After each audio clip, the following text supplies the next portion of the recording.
As I walked down the hall to my room, I noticed a picture hanging on the wall. It was recently hung and appeared to have been drawn by a child. It caused me to think of John, and confident one of his grandkids drew it. John was another friend of mine.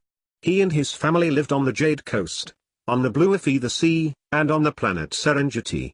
John with his family would often come into commerce and stay in my condo. It seems like my family is getting bigger all the time. I remembered John well and watched for him at the tavern, which made me wonder why I didn't remember Alex like I remembered him. Serengeti was like the African planet in the system. Sierra was like one big Earth, but instead of continents, whole planets made up sections comparable to the continents on the Earth. Not only was John a master adventurer and carver, he lived as the complete outdoorsman. He liked extreme environments. He and his wife grew up in Sweden and they looked the part. Both were tall, blonde and, what can I say, Swedish. The couple made it through the Great Tribulation by surviving in the woods in southeast Alaska, then the jungles of Africa. He helped many through the tribulation and was a hero to many people because of it. They wrote books about him, true stories and legends. He knew how to endure in the cruelest of circumstances. John and Sarah was one couple chosen to be parents of 4 boys, 3 generations ago. This would be an important time to describe how generations have changed since the Great War. After introducing the water of life, mortal people did not age at the same rate as before the Great War. 50 was the modern 25. Afterward, mortals continued to linger in their 20s until around 600 years old. Usually, couples would get married and start their family between 40 and 50 years of age. The average size family included 5 children, more or less. There were couples who had 10 to 20 children, and 3 was normally the minimum. At 100, people no longer had children.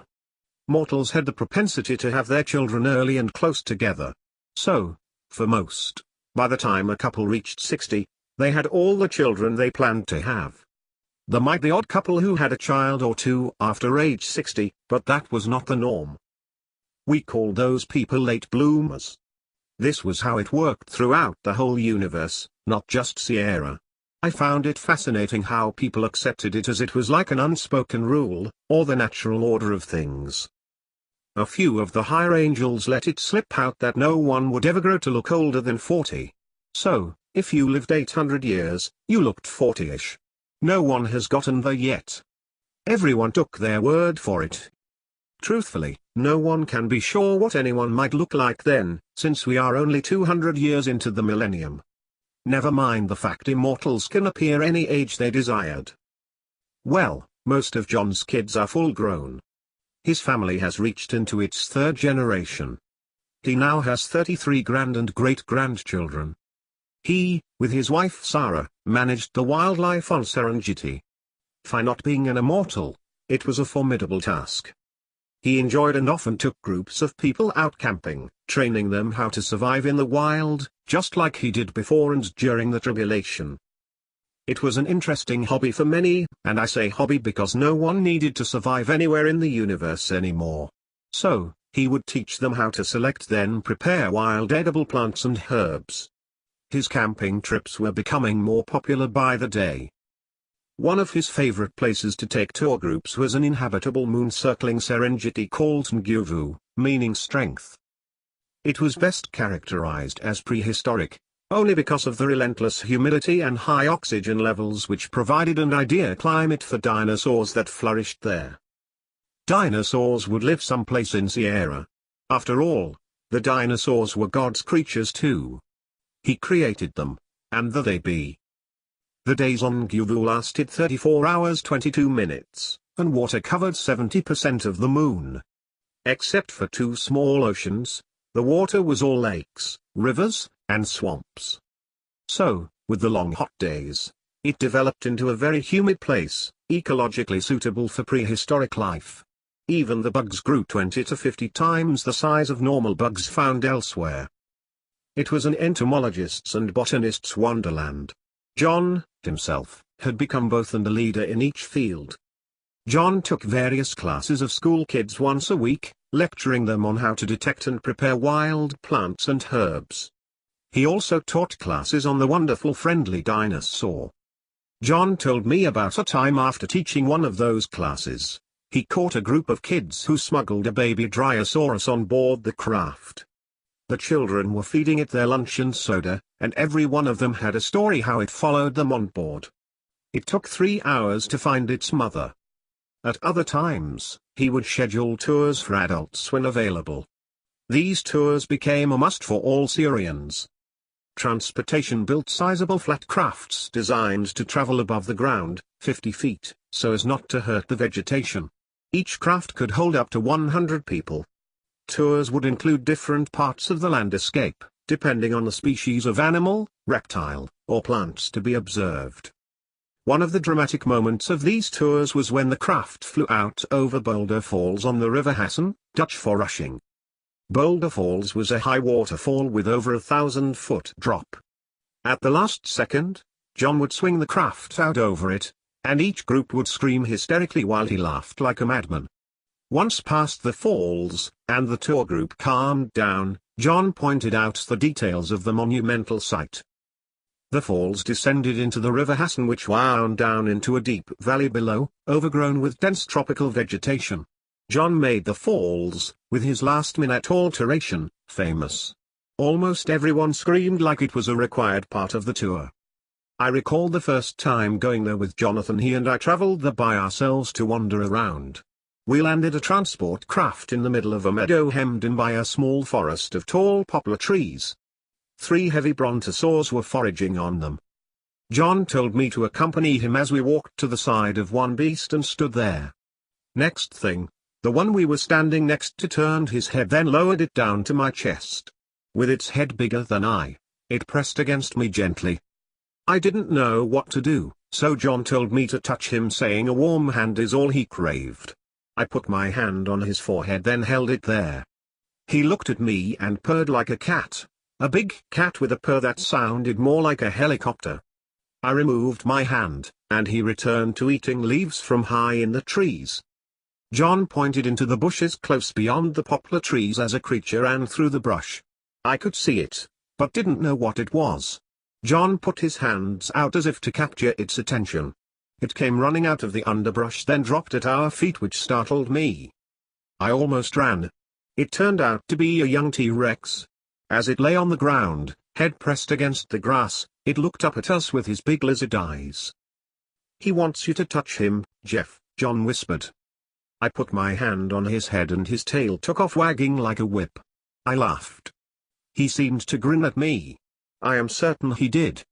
I removed my hand, and he took off running back into the bushes. Man! He could jump. We hiked around for 2 more hours. It was easy to get around because the trails were well marked from heavy-footed creatures using them, although we had to be cautious not to step in anything smelly. There was so much to see. Caterpillars 3 feet long were crawling on the trees. Wasps the size of cats were flying back and forth between several huge flowers, sounding like a kid attaching cards to the spokes of their bike. One of the most extraordinary things I have ever encountered was when we came across a nest of butterflies hanging from the branches of a tree. The hues, gold, blue, yellow, green, and red all blended together. They looked like huge kaleidoscopes. Not to mention they were at least 3 feet across from wingtip to wingtip, and when they flapped their wings they vibrated, combining all the various colors as they took flight. We came across a tortoise the size of a Volkswagen Bug. We both climbed on its back shell. Once we did, it refused to move. I predict no free rides today. Fortunately, we had a craft with a glass window at our feet. We flew out over the Crimson Sea, named the Crimson Sea because of the crimson-colored algae lining its shores. 2 plesiosaurs were eating those same algae near the beach. Further out, we came across several large sea turtles, and a collection of megalodons. At first, they looked like whales. I scratched my head at their size and wondered what they ate. We hunted until we spotted a group of blue whales the size of cruise ships. After our trip out to sea, we came back and flew into the valley beyond Boulder Falls. At the base of a mountain, coming up from the valley floor, we discovered the community of gorillas. They lived at the base of the mountain outside a forest of redwoods. Those redwood trees looked as if they were 70 to 100 feet in circumference and standing at least 500 feet tall. We along with the gorillas looked like bugs compared to them. A silverback sat digging in the ground at the base of the trees. He plucked up a root which looked like a large white carrot. John told me those roots were their main diet and had the flavor of a rutabaga. He ate his lunch while staring at us, and then hit his chest with the palm of his hand, only once, and turned his head away as if to suggest why bother. Throughout the group was a large clan of spider monkeys. The spider monkeys ran up to the silverback and stood in front of him. He broke off a piece of his lunch and threw it to them. The rest of the spider monkeys hung in the smaller trees on the outskirts of the redwoods eating fruit which looked like apricots. The fruit was abundant as the trees were hanging low from their weight. John explained the fruit might look like an apricot, but had the flavor of a smelly, rotten, dead fish. He could not understand how even the spider monkeys ate such garbage. The gorillas would not touch them. He pointed out that the spider monkeys were friendly, but you never want to kiss one. John asked, "What did you say?" "Nothing, I didn't say anything." "Hey, let's go into the woods," I said as the little creature climbed down from my shoulder. We passed the gorillas and invaded the redwood forest. Once in among the trees, I was stunned how big the roots were. We had to climb over them to get around. Bark covered the ground and large 2-foot centipedes wormed their way in and out of the ground cover, which gave me the creeps. We heard the pounding of woodpeckers all around us. I picked up a little piece of bark and tossed it. The bark hit one tree, causing a sizable group of the woodpeckers to abandon their nests, drilled into the trees. That was an astonishing sight as more than 100 of them flew away. The trees shaded the whole ground, and the deeper we penetrated the forest the darker it became until it almost looked like midnight. I heard something running through the trees and then noticed a couple sets of eyes glimmering in the darkness and bouncing across the ground. They came right at us. I wasn't sure again if I should flee or stand still. John said to stay still. They were practically right in front of me before I saw the two black panthers. We stood and stared at each other. Well, they looked at me. I couldn't completely make them out in the darkness, except for their shining eyes and then their teeth. One stepped up to John and scrutinized him. John reached down and put his hand on the feline's forehead. The cat didn't seem to mind. John bent down to pet the creature now lying at his feet. The other one settled down beside his companion. John shifted down on one knee and petted both the animals. Both jumped up, as an owl came sailing overhead, and turned to shadows as they ran off chasing after it. John scrounged around for wood to make a fire as the air became cool in the darkness, and we agreed to stick around for a while. I thought how magical the darkness, the trees, and my fertile thoughts were. I figured I used a 50-50 enterprise between reality and my imagination. Anyway, what good is traveling into mysterious places if you can't help your hair stand on end? Once John built the fire, we took seats next to it. Both the cats came back and lay, again, next to John. I was feeling left out, but I would not complain. "I wish we had food," I said. John replied, "We can go pick apricots if you like." I responded, "No thanks. They probably taste like figs." After an hour, we hiked out of the forest, back into the sunlight. I hoped to go into the dense forest again soon, and if we weren't so hungry, we would have spent the night in that black enchanted forest. John mentioned that he named the forest a long time ago. I call it the Redwood Enchanted Forest on the Munguvu, next to the River Hassan. What? I better write that down, I said. We strolled over to the shore of the Hassan River, which was about 80 feet wide where we were standing, and swift. Down to the right of us was a long run of rapids.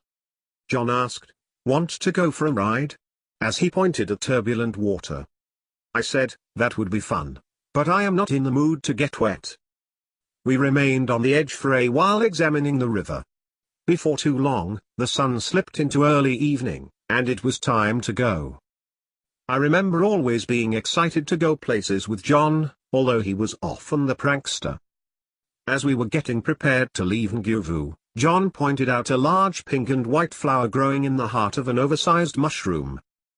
He turned and said, "Hey, Jeff, go collect that flower in the center. We can take it back to Sarah. She would treasure that." No sooner did I step onto the mushroom, my feet submerged into the mushroom better than a foot. I shrieked, "What kind of mushroom is this?" "Mushroom, who said it was a mushroom?" he howled back, laughing. I had to shower once back at John's home. Later in the evening, he made the remark, "Jeff, you smell like Dino Do." I threatened, One day, John, there will come a time." Despite John's shenanigans, he constantly had something unusual and fascinating to show me. While standing in the hall of the condo, leading to the bedroom, and scratching my head, I became a little flustered because I remembered John better than Alex. I wondered how I even knew or remembered him so well, and not her. Perhaps it was because Alex was never part of my daydreams and was someone new after arriving here. I never dreamed of having someone like her in my life. I was always more interested in things and places, and my kids, not so much other people. It was confusing. Serengeti was a well-established component of my daydreams, and those dreams included someone just like John, mostly because of potential experiences. In this life, I met John during lunch while attending a meeting regarding land near the Blue of the Sea where we became immediate friends. He and Sarah, usually with a herd of kids, lived in a tree house in the jungle beyond the surf on the Jade Coast. I hadn't seen him or his family since I landed. I will go visit tomorrow morning, or late afternoon on the Jade Coast. We had a 10-hour time difference. I was tired and weary of racking my brain as it was wearing me out. So, I ultimately retired for the night, but still being hounded as I negotiated with the fact I was having a difficult time bringing it all together. All along I'm dealing with the one Jeff's imagination in my mind and another Jeff's memories in my reality. I understood I knew details about life here on Sierra to help me tell my story when I returned. I understood that, but often it seemed hard and unfair. Of course, I continued to speculate why Alex was not part of my memory experience. Perhaps, she might become too personal in all of this. The story had to include the whole history of Sierra. Otherwise, it would make no sense.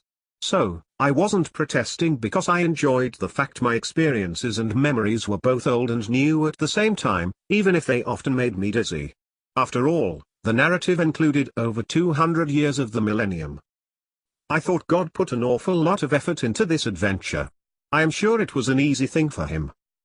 Perhaps, there must be someone he is trying to get me to relay a message to, which brought a small amount of comfort.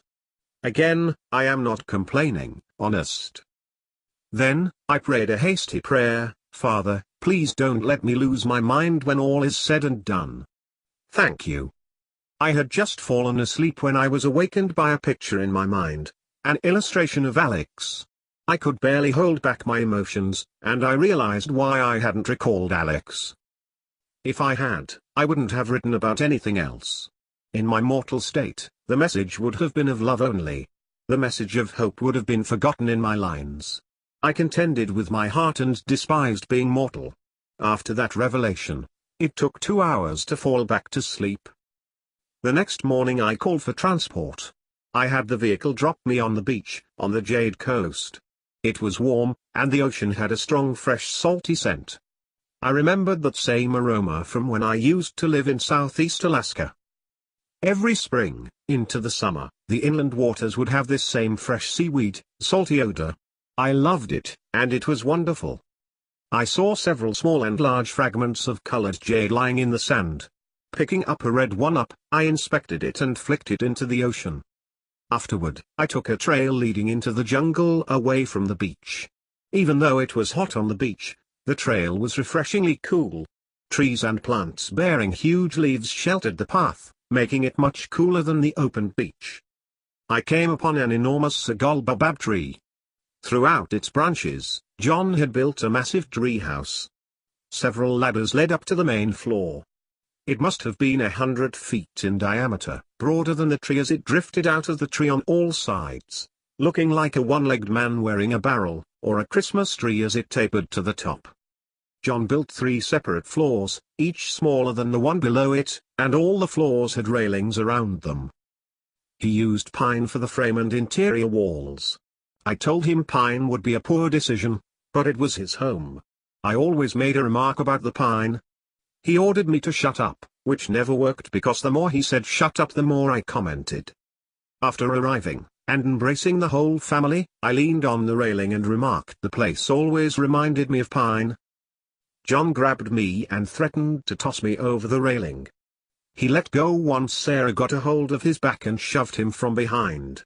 I wasn't certain if she was helping him or trying to toss him over too. I wonder if she didn't like the pine either. When John let go, she said darn. She had such an imposing expression on her face, so I wasn't sure who was pushing who, and too scared to ask. Sarah made a cup of a natural rooibos tea for both of us. We sipped and visited while I looked over his artwork. He had jade and ivory carvings displayed throughout his home.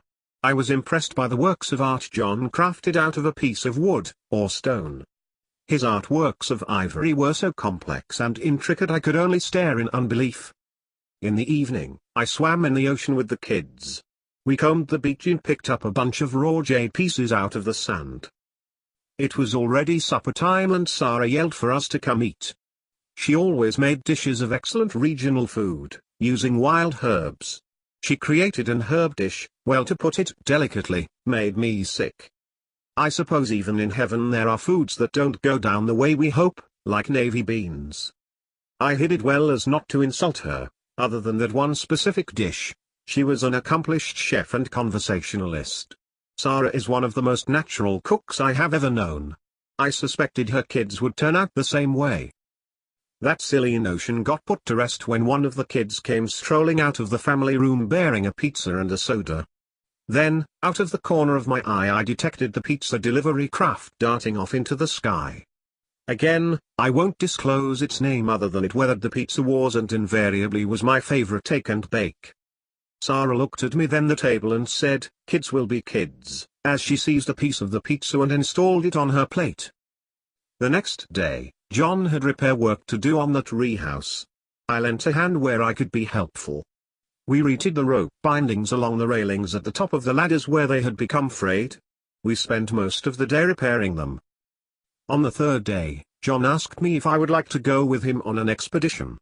He told me it was the time of the year to hunt for ivory on the planet Evergreen. The great mammoths should be shedding their tusks, which they did every 5 years. Evergreen was much like Siberia in both the south and north poles with a small tropical ring around the planet.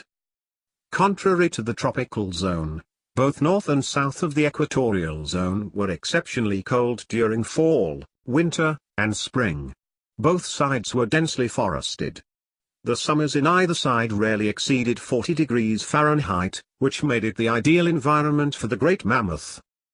The planet contained millions of the beasts, and the finest habitat for them in all of Sierra. When the weather fell into the teens, each year, roughly 1/5 of the males dropped their tusks. John wanted to get a couple big ones this year. I told him it would be fun. I said yes. He bundled up the crucial winter attire, parkas, overalls, face masks, gloves, etc. He told me, "We'll be hunting in near-zero conditions. We need to dress appropriately." I replied, "I am ready when you are." We called for transport and left. We landed in the small northern town of Willow. I thought they called it Widow as it sounded like widow when the natives pronounced it. The local naming authority had a speech impediment. Perhaps, they were gainful wombat hunters. As we walked through town, John stopped to talk to a guy who provided us sled dogs.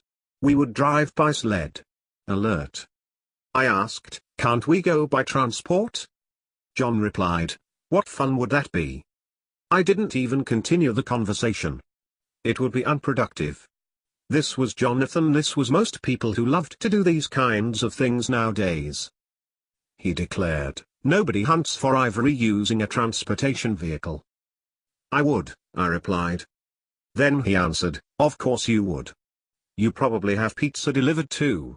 don't you? I thought to myself, where is Sarah or the kids when you need them?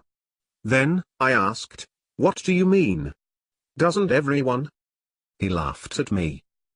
We weren't the only hunters in town. Every 5 feet, John stopped to say hello to someone, men and women alike. We were fortunate the owner of the dogs John employed saved his best 2 teams for him. We would pick them up the next morning before heading out. The rest of the day we secured more gear and food for the trip. We would be out for 3 or 4 days depending on how long it took to retrieve the ivory tusks. What did I get myself into? I didn't remember doing things like this in the past, but I knew I loved adventure. I loved extreme weather. What in the world was I like until now? How in the world did I have kids and friends who loved these kinds of adventures? Where have I been hiding all this time? I imagined myself attending a poetry reading, sipping tea, holding my pinky out, sitting in an apartment with a sign over the door that read Book Club Adventures. I shuddered. Get behind me, you useless imagination. Get back, I said under my breath. We had an extraordinary evening. I listened to John with all of his friends talking about the hunt where the mammoths spent most of the summer, likely hunting spots. Most of them were carvers like John. I curiously wanted to hear what they made of the ivory. I didn't recall having any at the beach house. John said he would locate an extra tusk to sculpt for me. I was to let him know what I preferred the carving to look like. The next morning, John and I retrieved our sleds. I knew how to control one, although these sleds differed from the ones I had seen in the past. They were longer, demanding a few more dogs to draw them. Because the tusks were long and heavy, it took a bigger sled to haul them. We traveled the first day until we came to a forest. It was a sparse forest, but we set up camp for the night at the outer edge. We would travel at least 200 miles hunting the ivory. What made hunting ivory difficult was the snow. Most of the ivory lay hidden under the snow. So, it had to be discovered within the snow, white against white. It took a keen eye to find it. Did I mention the snow? By mid-spring, the ivory turned yellow. It became worthless for carving when it did. A mineral in the ground or the water caused it to decay quickly. Everyone suspected it to be the same mineral causing the mammoths to surrender their tusks to begin with. Should I mention last year's drops were easy to locate? Just look for the yellow snow. Fortunate for us, the second day we encountered 2 good-sized tusks. One was 12 feet long and 126 inches in circumference at the widest end. The other was smaller, not by much. They were 2 substantial pieces of ivory, each weighing around 400 pounds. Despite their weight, the dogs handled pulling them with no complications. We examined hundreds of the animals, many without tusks. So, we perceived we might be in the appropriate neighborhood. As we camped the second night, a group of the beasts came into the camp. One stuck its trunk up against my tent. I believe he or she was seeking to uncover something inside, something other than me, I hoped. I unzipped the opening, and as soon as I did, the animal pushed me backward, reached in and clutched a box of crackers I was eating the night before.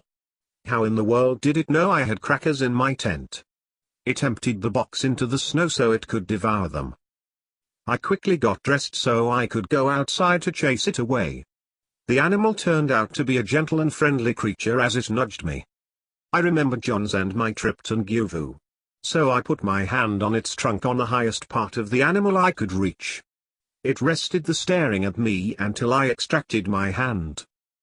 The animal turned and looked at me as if to say thank you, then retreated the direction it came, with the rest of the group following. I sighed, being glad I didn't have to put my hand on them all. If needed, I would have. I fixed my tent so I could go back to sleep, keeping one eye on the opening. We took 2 more days before we spotted the third piece of ivory, one similar in size of the first 2. Well, we found many smaller ones, but we passed them up, leaving them for other hunters. We returned to town on the 4th day, loaded up our ivory, and went back to John's home. The ivory would be John's life for the next 3 months. He was training his grandkids how to carve. So at least it would not be a solitary 3 months. So So at least it would not be a solitary 3 months. So at least it would not be a solitary 3 months.